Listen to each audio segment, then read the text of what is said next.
Welcome to our comprehensive tutorial on reinstalling Windows or upgrading your operating system. Let's dive in. Plug the USB into your computer before starting.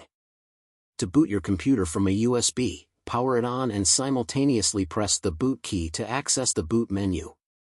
You can find the specific boot key for your PC brand by searching online or consulting the provided documentation. Common keys include F12, F11, F2 or ESC. Once in the boot device menu, select the USB. Now, we have accessed the boot menu. If you cannot access this menu, please refer to the video guide titled How to Disable Secure Boot. Choose the operating system for installation or to upgrade your Windows, selecting either 64-bit or 32-bit, whichever is compatible with your computer. These options are suitable for both UEFI and legacy BIOS setups. Choose to boot in normal mode, or if any errors occur, select Vim boot mode.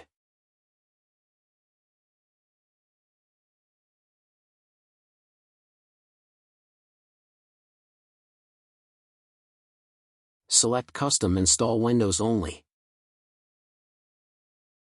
Select the partition where your current Windows installation is located, ensure it's set as primary. Click Delete. This erases all data on the primary partition where your current Windows is installed. It's a common step for a fresh Windows installation. Always back up your data first.